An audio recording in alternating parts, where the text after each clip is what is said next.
बड़ी शिक्षा छोटा संदेश में आप सभी भाई बहनों का बहुत बहुत स्वागत है। आज की चर्चा का विषय है पुण्य कैसे बनते हैं।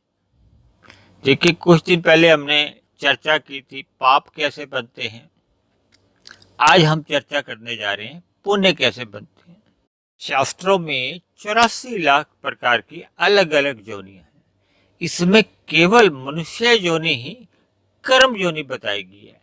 यानी हम जितने भी कर्म काम भाव से करते हैं, चाहे वो पाप कर्म है चाहे वो पुण्य कर्म है, दोनों ही प्रकार के कर्म लिखे जाते हैं।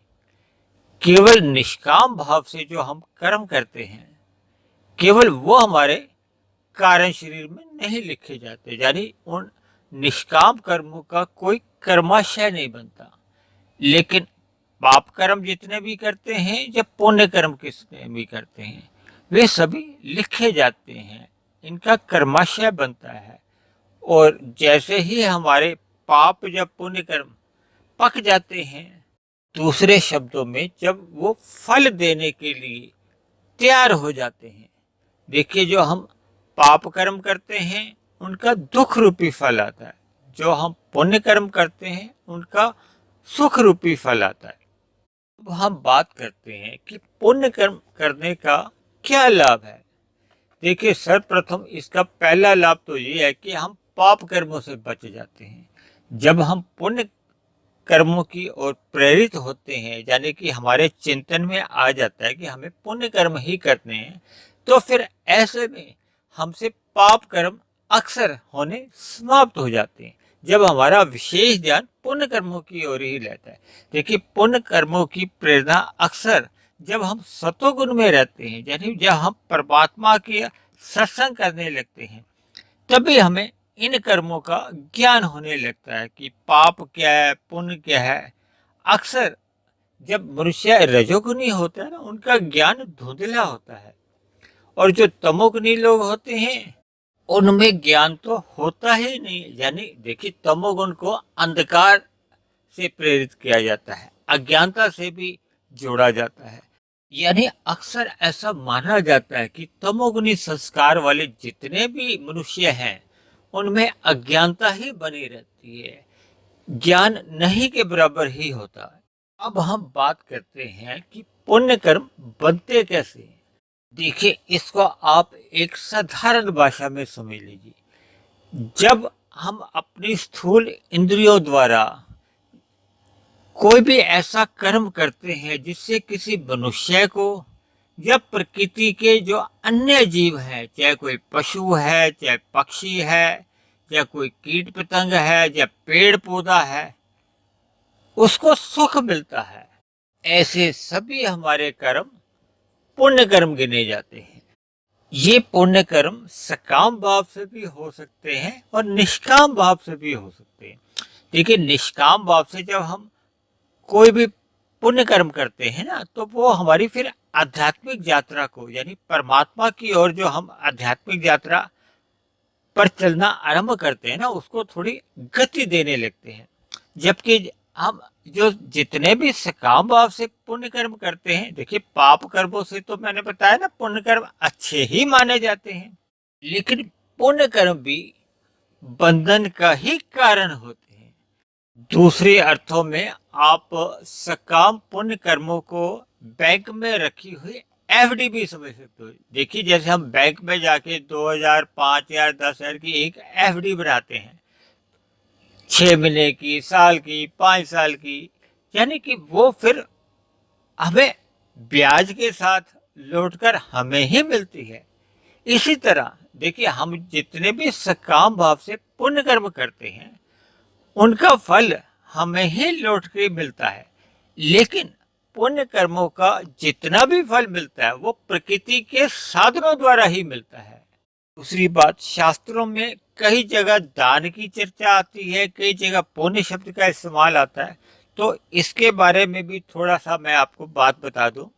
देखिए, प्रत्यक्ष रूप से तो ऐसा कहीं वर्णन नहीं आता, लेकिन हम जितना भी दान करते हैं, अक्सर ये तो कहा जाता है ना कि हम जितना भी कमाते हैं उसका 1/10वां हिस्सा दान के लिए निकालना चाहिए। देखिए, पुण्य कर्म को तो हम प्रत्यक्ष रूप से स्वयं ही कर सकते हैं। जैसे हम कुत्ते को दूध पिलाते हैं, गाय को हम चारा खिला सकते हैं, कुछ भी पदार्थ खाने को देते हैं, कबूतरों को हम बाजरा डालते हैं या मक्का डालते हैं, इसी तरह चींटियों को हम कुछ छोटा छोटा कुछ अन्न के दाने देते हैं, इसी तरह पेड़ पौधों को हम जल अर्पित करते हैं। जबकि हम अपने जीवन में किसी निर्बल मनुष्य की अन्न जल से ही नहीं, वस्त्रों से भी सहायता कर सकते हैं, धन देकर भी सहायता कर सकते हैं, अपनी किसी भी प्रकार की सेवा देकर हम उसकी किसी भी प्रकार से यानी मदद कर सकते हैं। ऐसे सभी कार्य हमारे प्रत्यक्ष रूप से पुण्य कर्म गिने जाते हैं। इसी तरह यदि हम जीवन में किसी संस्था को दान देते हैं, मंदिर में दे सकते हैं, गुरुद्वारे में, मस्जिद में, या किसी भी संस्था को भी जब हम धन अर्पित करते हैं या कोई पदार्थ ऐसे दे सकते हैं या परोपकार की कुछ अन्य अपनी सेवाएं देते हैं, तो ये सभी हमारे पुण्य कर्म अप्रत्यक्ष गिने जाते हैं। देखिए, शास्त्रों में ये प्रत्यक्ष और अप्रत्यक्ष की कहीं भी चर्चा नहीं है, लेकिन ये मेरे मन में आया सो मैंने आपके सामने अपना एक विचार रखा। देखिए, मेरा ऐसा मानना है कि यदि हम समर्थ हों, हमारे लिए संभव भी हो, तो फिर हमें प्रत्यक्ष रूप से ही पुण्य करने चाहिए। यदि हमारे पास समय नहीं है, हमारे लिए संभव ऐसा नहीं है, तो फिर हमें अपना अप्रत्यक्ष रूप से जो हम दान के लिए जो हमने बताया है, वैसा हमें जीवन में करते रहना चाहिए। क्योंकि ऐसा मैंने आपको बार बार बताया कि ये संपूर्ण भौतिक प्रकृति त्रिगुणात्मक है। इसी तरह हमारे शरीर भी तामसी भी है, राजसी भी है और सात्विक भी है। देखिए, हमने अक्सर आपको बताया था कि हमारे 3 शरीर होते हैं, एक स्थूल शरीर, सूक्ष्म शरीर और कारण शरीर। हमारा स्थूल शरीर तामसी माना गया है, क्योंकि ये पृथ्वी, जल, अग्नि, वायु, आकाश का बना है। जो भौतिक प्रकृति में जो 24 तत्व बताए गए ना, उनमें पृथ्वी, जल, अग्नि, वायु, आकाश भी तामसी है। इसी तरह हमारे सूक्ष्म शरीर में अक्सर भोगों के लिए इच्छा बनी रहती है, इसलिए ये राजसी माना जाता है।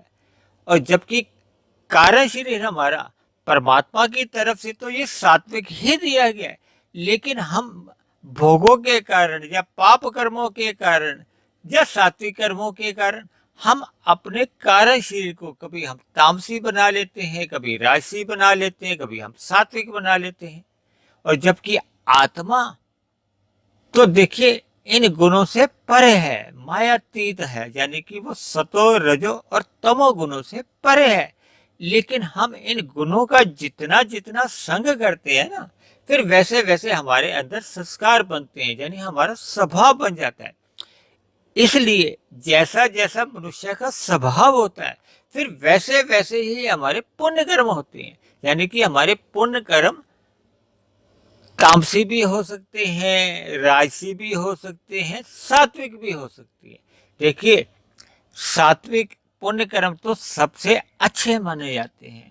सभी सात्विक कर्म निष्काम भाव से होते हैं, अपने कर्तव्य समझकर होते हैं। जैसे हम सोचते हैं कि हमें परमात्मा ने भोजन दिया है, हमारी आवश्यकताओं की पूर्ति होती है, इसलिए मैं अन्य जीवों को भी जितना भोजन का प्रबंध कर सकता हूँ। यानी कि देखिए, हम अपने घरों के आसपास देखते हैं कि गाय होती है, कबूतर हैं, कुत्ते हैं या चींटियां हैं, पेड़ पौधे तो होते ही हैं। यानी कि हम इनको यथासंभव भोजन दें, जैसी जैसी इनकी आवश्यकता होती है। तो जब हम ये कर्तव्य समझकर निष्काम भाव से करते हैं ना, तो फिर ये सात्विक पुण्य कर्म माने जाते हैं। इसी तरह जब हम सकाम भाव से करते हैं कि मैं इनको अन्न दे रहा हूं, तो परमात्मा इसके बदले में मुझे भी दे, यानी कि मेरे अंदर फल की इच्छा बनी रहती है। और कभी कभी तो देखिए, अंदर से कोई एक उत्साह नहीं होता, अनिच्छा रहती है, मतलब इच्छा नहीं रहती, एक बोझ समझकर काम होते हैं। तो ऐसे सभी पुण्य कर्म राशि माने जाते हैं, यानी कि फल की प्रेरणा से ही किए जाते हैं। इसी तरह कभी कभी कुछ पुण्य कर्म हम तामसी भी हो जाते हैं।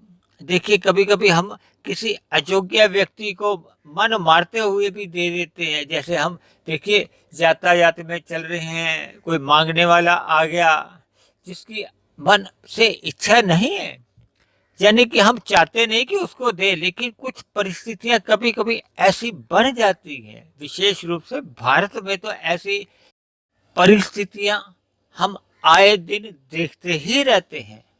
दूसरी बात, मैं तो अक्सर कहा करता हूं कि तमोगुण से 10 गुना अच्छा रजोगुण है, रजोगुण से भी 10 गुना अच्छा सतोगुण है, और सतोगुण से भी 10 गुना अच्छा विशुद्ध सतोगुण है।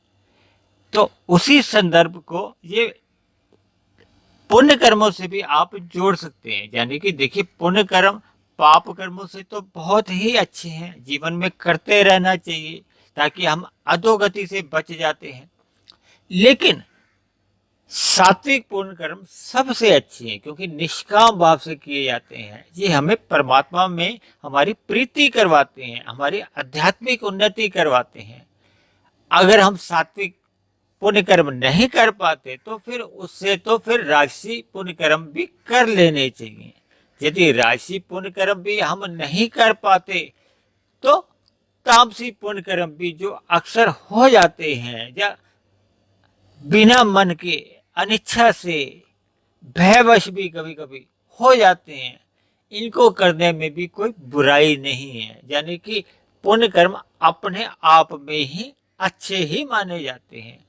देखिए, मैंने इन शब्दों को बहुत संभल संभल के बोलने की कोशिश की है, ताकि कुछ देखिए, कर्मकांडी लोग ऐसे होते हैं जो शब्दों के भ्रम जाल में फंस जाते हैं, भ्रमित हो जाते हैं।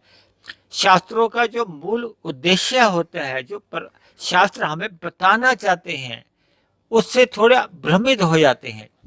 तो इसलिए मेरी आप सभी भाई बहनों से विनती है कि आप अपने जीवन में निरंतर सत्संग करते रहिए, ताकि हमें परमात्मा का जो एक तत्व ज्ञान है, जो मूल ज्ञान है, वो गहराई से समझ आता जाए, ताकि हमारे जीवन में निरंतर आध्यात्मिक उन्नति होती रहे।